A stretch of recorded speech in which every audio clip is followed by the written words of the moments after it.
I'd like your opinion on different types of therapies that people use.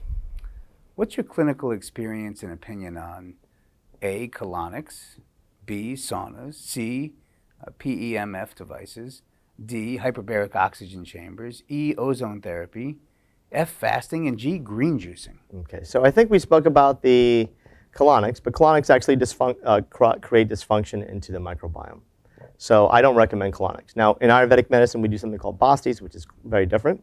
But in general, I avoid colonics because really it's treating a symptom and not really going to underlying cause. If people move to a whole food plant-based diet again, they're eating 40 grams of fiber, which only comes from plant foods again, they're hydrating very well, they do some kind of exercise, then the body's already detoxifying. Like, we don't have to have a colonic to flush it. So that's something that, again, I think it's more of a Western modern therapy that's kind of, again, something that people can sell. Here's a center, go in and get it. And the more you do that, you get actually hooked on that because it actually causes a drying effect, and then people get constipated. So then we get colonic junkies who end up like, I got to go every week for my colonic. And now we even have data, and we have even some clients who were completely plant-based but were colonic junkies, and they still even get colon cancer from that chronic dysfunction of the microbiome, which people would find, how did that happen? Because they're eating plant-based, anti-inflammatory, but this is a therapy that is not a normal function. Right? Again, it's a quick fix. Instead of taking a pill, it's a procedure. So saunas are, I would say, it's in the middle. Can people do saunas? Sure. Do people overdo saunas? All the time. A lot of people think they're going to sweat out their toxins. That's not necessarily true. Usually losing a lot of water weight, And do you sweat? Sweating is good. You want to sweat. You want to, that's why you perspire. But you're not going to get, like, people think, well, I'm going to sweat my cancer out. I'm going to sweat these other things out. Not necessarily. And so I always restrict people on saunas because a lot of people who are sick, they go, oh, I'm going to buy this expensive $5,000, $10,000 thing, put it in my house and sit in it for hours a day. I'm just like, why don't you focus in on getting real good food, get the stress reduction, all the things that we know that are very inexpensive that will actually have data to show that you'll get better. So if someone does have a sauna, I don't mind them using it. What it does is that we're actually trying to increase circulation in the body. Okay, but again, more people like to turn it up to 10 and sit in there for hours and feel like it's going to sweat it all out or kind of beat it out of themselves. You don't need to do that. And so using a sauna maybe a small amount of time per day could be beneficial, but there's other devices and other things out there that are more effective. So pulse electromagnetic frequency, that's an area of one of my specialties where actually we published one of the studies with the device that has been used in clinical studies that have been used in Europe that actually is a patented form of a pulse electromagnetic device.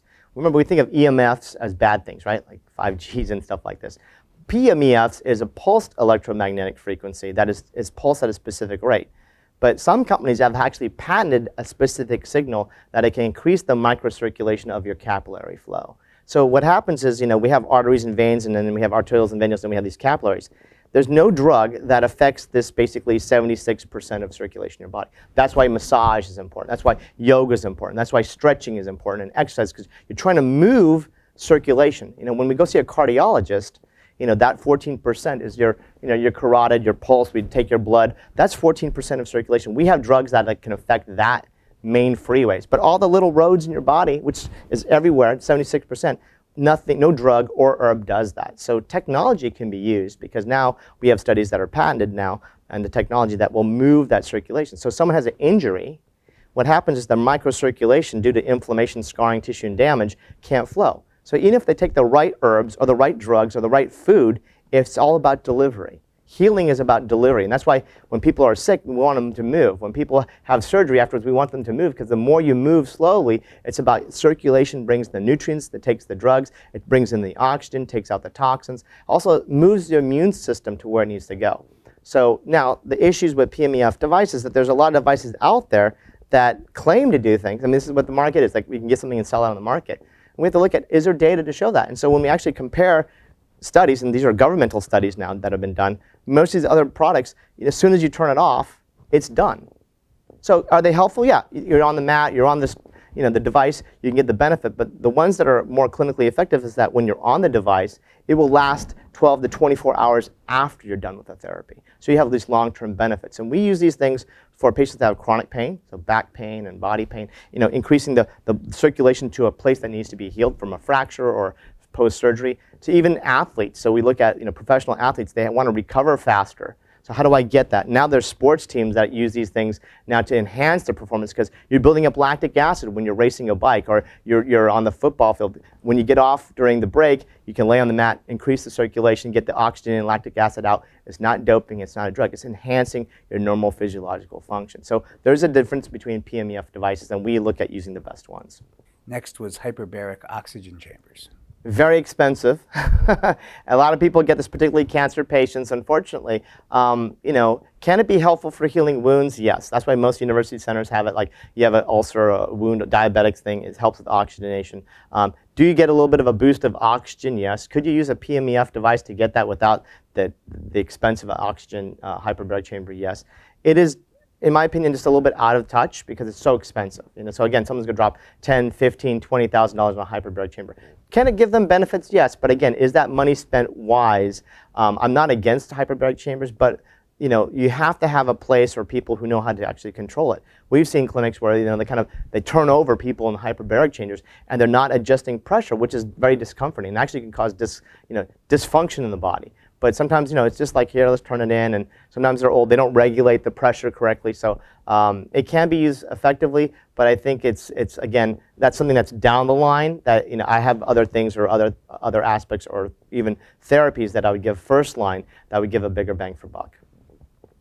Next was ozone therapy. Ozone therapy. So ozone therapy we've seen have certain limitations. It can be important for what I've seen clinically is that if people have chronic viral issues, we've seen some data and we see some clinical aspect where that's been helpful, ozone, but it has to be very carefully used. There's a lot of practitioners, particularly in certain states like mine, where through other licenses, through other means, that here's an acupuncturist giving IV therapies, for example, and that's not their field of expertise, but they can do it anyways.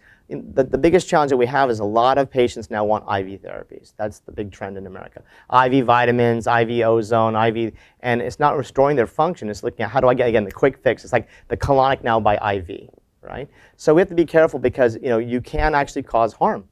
It can actually, so they say, oh, it kills this, but it also can kill other things. And so I would limit that to really, really highly specialized functions with people who actually do that as their specialty only, not a clinic that, oh, that's one of 50,000 things that we do, because it is something that has to be monitored very carefully. And then most of these products have not been actually regulated correctly. So these are like, we call the gray zone of alternative medicine, where even if an MD is doing it, it's not actually, it's kind of an off-label use. It's kind of like you sign the waiver, and I get a little bit nervous or kind of, I stand a little bit cautious because we do know that sometimes people can get certain type of injections from orthopedics. It can be very helpful, right? So an orthopedic doctor might be using it, or some people for pain management can be helpful, but it's still not getting to the underlying cause of why they have those problems. Next was fasting. I like fasting. I mean, the fasting has been tried and true. It's been around for millennia. As much as we ever found food, we also fasted. Most of the cultures have a fasting part of their ritual. In their culture. So in America, why we don't have fasting is because it's all about serving you food 24/7. So even for example, when Lent comes, they still want to sell you the other food, right? At the fast food. so it's like, because we don't want you to stop eating or drinking. That would probably crash the economy in certain levels. So it's very interesting because most cultures, they do have some kind of aspect of, well, let me fast during this part of the year, or even for a month, for example, or different holidays. Fasting is a really good way to help really calm the system down. There is very strong data now with cancer patients, for example, and fasting, 3 days or 2-3 days prior to their chemotherapy actually helps reduce, and then 2 days into the chemotherapy has been shown to reduce the risk of the side effects and improve their outcome of the condition, because all you're doing is lowering the overall glucose intake from all foods, right? And the studies will show that eating a whole food plant-based diet on a lower caloric restriction during those days is the best. Again, we don't want to be doing ketogenic, we don't want to do paleo, but eating a whole food plant-based diet, because you still need the phytonutrients, the antioxidants, the anti-inflammatory protein and the fiber to keep the person going. But fasting is super important. Now the problem is a lot of people overdo it.